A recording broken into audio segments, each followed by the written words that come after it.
Muy buenas a todos. Hoy voy a hablarles de la sesión 9 de NIF para las pymes, la cual se llama Estados financieros consolidados y separados. ¿En qué consiste esta sesión? Esta sesión establece cuándo y cómo una empresa debe presentar estados financieros consolidados, separados y combinados. ¿Pero qué son los estados financieros consolidados? Son informes que muestran el resultado y la situación de varias empresas del mismo grupo, como si fuera una sola. Se usan cuando una empresa matriz controla a otra llamada subsidiaria. En vez de mostrar los estados financieros por separados, se unen en un solo estado financiero consolidado para mostrar la situación financiera de todo el grupo empresarial. ¿Qué es una empresa controladora y una subsidiaria? Una empresa controladora, también llamada matriz, es aquella que ejerce control sobre una o más entidades denominadas subsidiarias. Este control se manifiesta cuando la controladora tiene la capacidad de dirigir las políticas financieras y operativas de la subsidiaria. Una empresa subsidiaria es una entidad jurídica independiente, pero que está bajo el control de otra entidad. Para controlar no es obligatorio tener la mayoría de acciones, basta con tener el poder de decisión sobre las operaciones clave de una entidad. ¿Qué significa tener el control? Hay control si la empresa cumple al menos una de estas condiciones. 1. Tiene más del 50% del poder de voto. 2. Puede nombrar o remover a la mayoría de la junta directiva. 3. Tiene un acuerdo que le da el control de las decisiones financieras y operativas de las subsidiarias. El control se refiere a la capacidad de una entidad para dirigir las políticas financieras y operativas de otra, con el objetivo de obtener beneficios de sus actividades. Tipos de estados financieros. 1. Estados financieros consolidados.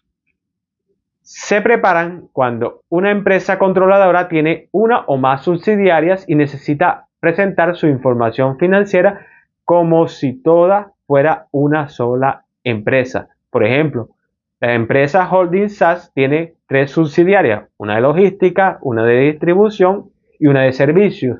Al consolidar, todas se presentan como un solo grupo económico. 2. Estados financieros separados. Aquí la empresa controladora presenta solamente su propia información, sin sumar la de sus subsidiarias.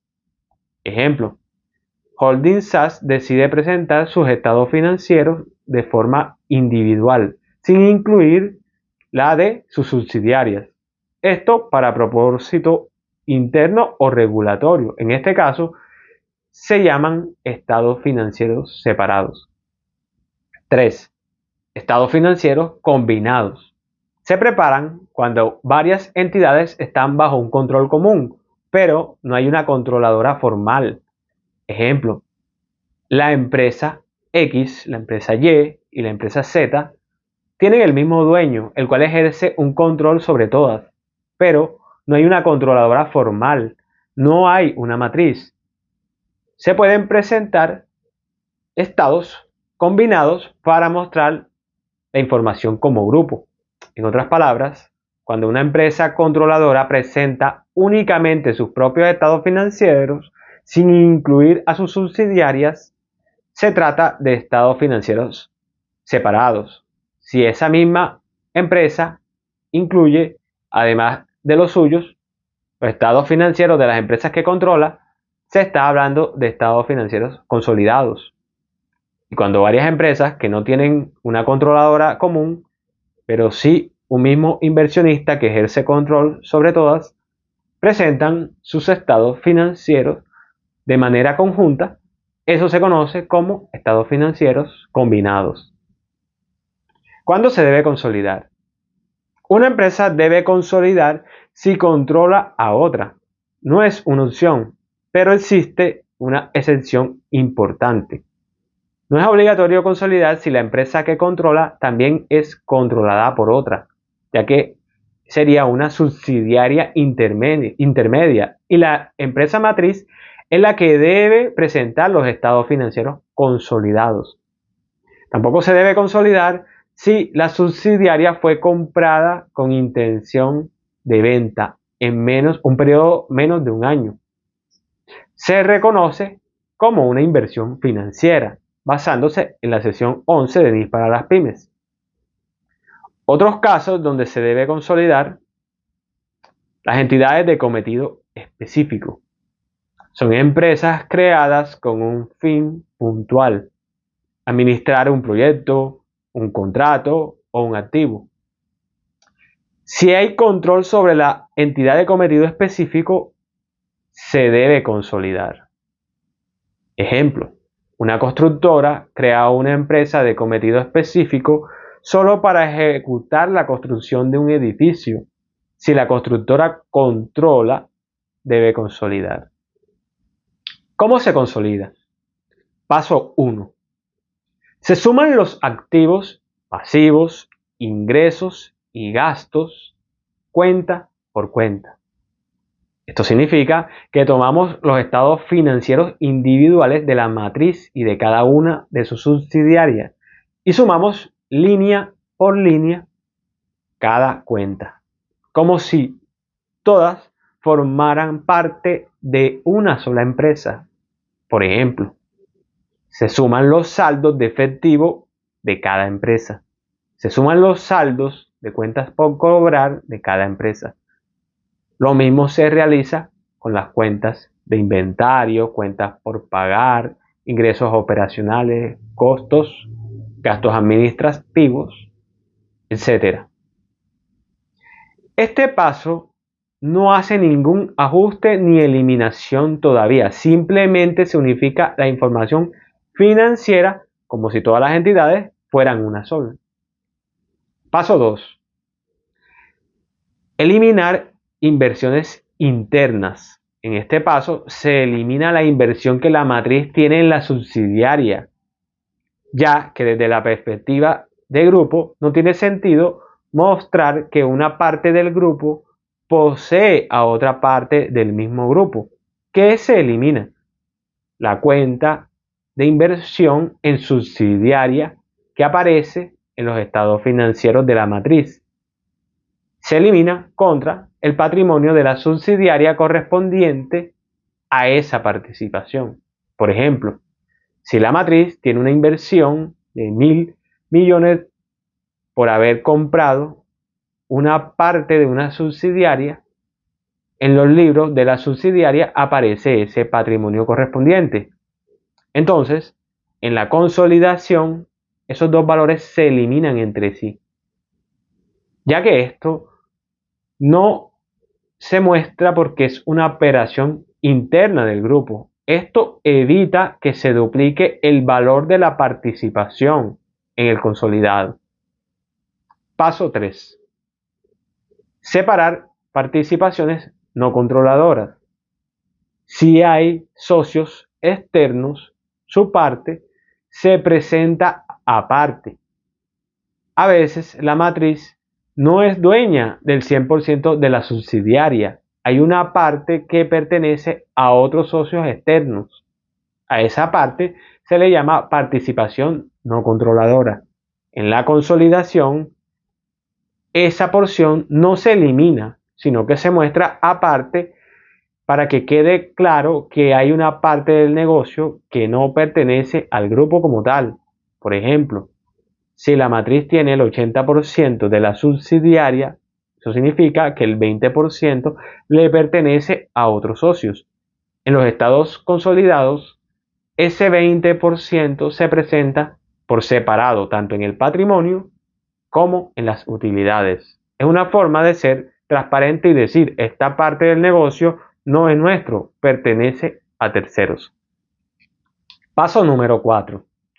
Eliminar transacciones intragrupo, ventas, préstamos y dividendos entre empresas del mismo grupo.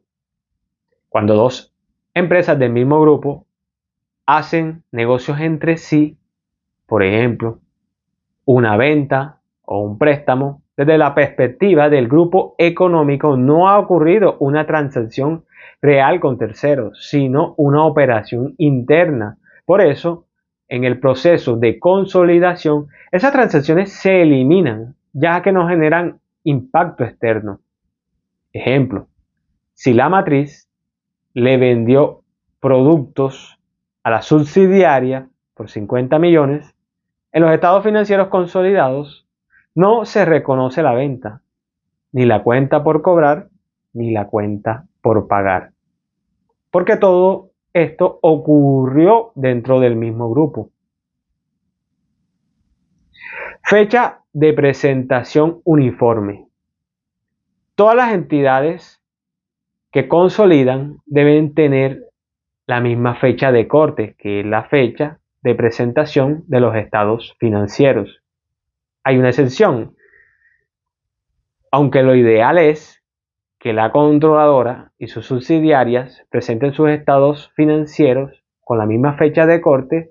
Si es impracticable, la norma permite usar fechas de presentación diferentes, pero existe una condición.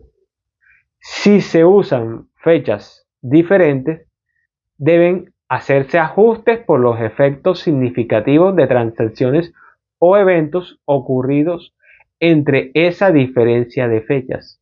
Por ejemplo, la controladora presenta estados financieros a 31 de diciembre de 2024.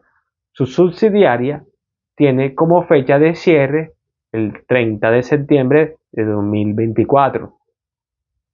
La diferencia es de 3 meses. En este caso, se puede usar los estados financieros de la subsidiaria de septiembre siempre y cuando se ajusten por transacciones significativas entre octubre a diciembre. Políticas contables uniformes. Al consolidar, todas las empresas del grupo deben aplicar las mismas políticas contables para transacciones y situaciones similares. Si alguna usa una política diferente, hay que ajustarla para que toda la información sea coherente y comparable en los estados financieros consolidados. Compra y venta de subsidiarias. Cuando se adquiere una subsidiaria, la empresa que adquiere el control comienza a incluir los activos, pasivos, ingresos y gastos de la subsidiaria desde la fecha en que obtuvo el control, no desde la fecha del contrato o la negociación. Cuando se vende una subsidiaria, en el momento en que se pierde el control, se deja de consolidar la subsidiaria y se eliminan sus cifras del estado financiero consolidado. Y la diferencia entre el valor recibido y el valor en libros se registra como una ganancia o pérdida en los resultados. Y si no se vende totalmente, si la empresa mantiene una participación, pero ya no tiene el control, esa participación se reclasifica según corresponda, sea inversión financiera, asociada o negocio conjunto, dependiendo del caso. Participaciones no controladoras. Es la parte del patrimonio de la subsidiaria que no pertenece a la controladora. Se presenta por separado en los estados financieros consolidados. Información a revelar en los estados financieros consolidados. En las notas se debe informar si se presentan estados financieros consolidados, si existe control sin mayoría accionaria, si hay diferencia en fechas de presentación, si existe restricciones para transferir fondos entre entidades. En conclusión, si una empresa controla, consolida. La consolidación no es solo una obligación técnica, es la forma de presentar al grupo como una sola entidad económica con información útil y fiel a la realidad. Espero que hayan tenido claridad sobre esta sesión. Gracias. Bendiciones.